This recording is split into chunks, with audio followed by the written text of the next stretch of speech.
ఎవరు ఊహించని విధంగా ముఖ్యమంత్రి పీఠమెక్కిన రేవంత్ రెడ్డి ఆచితూచి అడుగులు వేస్తున్నారు. గతంలో ఇతరులపై తాము చేసిన విమర్శలు తిరిగి తనపై దూసుకురాకుండా జాగ్రత్తలు పడుతున్నారు. తన ఆధీనంలో ఉన్న ప్రతి శాఖలో జాగ్రత్తలు నిర్ణయాలు తీసుకుంటున్నారు. అందుకు ప్రత్యక్ష నిదర్శనమే ఆఫీస్ సెక్రటరీల నియామకం. సీఎంఓ నియామకాల్లో సామాజిక న్యాయాన్ని పాటిస్తున్నారు.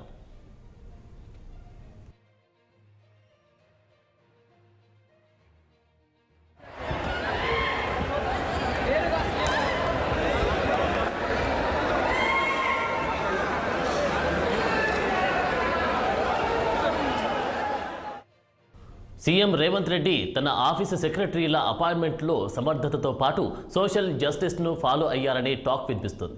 ఒకే వర్గం వారికి ప్రయారిటీ ఇవ్వకుండా జాగ్రత్తలు తీసుకుంటున్నట్లు చర్చ జరుగుతోంది.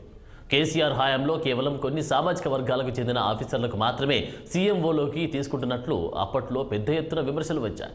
కానీ రేవంత్ రెడ్డి మాత్రం సీఎం ఆఫీస్లో అన్ని వర్గాలకు సరి అయిన ప్రాధాన్యత ఇచ్చారనే అభిప్రాయాలు వ్యక్తమవుతున్నాయి. ఇప్పటి వరకు సీఎంఓలో 6 అధికారులను భర్తీ చేశారు. వీరి నియామకంలో సామాజిక న్యాయాన్ని పాటించినట్లు కనిపిస్తోంది. ప్రిన్సిపల్ సెక్రటరీగా నియమించబడిన ఐఏఎస్ శేషాద్రి బ్రాహ్మణ వర్గం, సెక్రటరీగా ఐపీఎస్ షానవాజ్ కాసిం మైనార్టీ వర్గానికి చెందినవారు.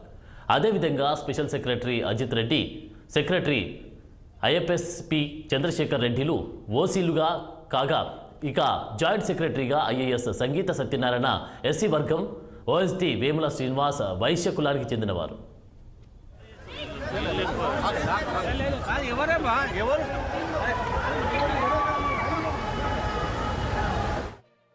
గతంలో కేసీఆర్ తన ఆఫీసు సెక్రటరీల నియామకం విషయంలో పక్షపాతంగా వ్యవహరించారని రాజకీయ విమర్శలు వచ్చాయి.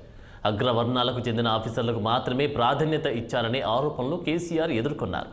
దీంతో నాడు కేసీఆర్ ఉన్నపలంగా ఎస్సీ సామాజిక వర్గానికి చెందిన రాహుల్ బొజ్జాను సీఎం సెక్రటరీగా, ఐపీఎస్ అధికారి అనిల్ కుమార్ను ఇంటెలిజెన్స్ చీఫ్గా నియమించుకున్నారు. కానీ కొన్ని రోజుల తర్వాత రాహుల్ బొజ్జాకు సీఎంఓలో అంతగా ప్రయారిటీ ఇవ్వలేదని టాక్ వచ్చింది. ఈ నేపథ్యంలో సీఎం రేవంత్ అధికారుల నియామకాల్లో సామాజిక న్యాయాన్ని పాటించారని అంతా చెప్పుకుంటున్నారు.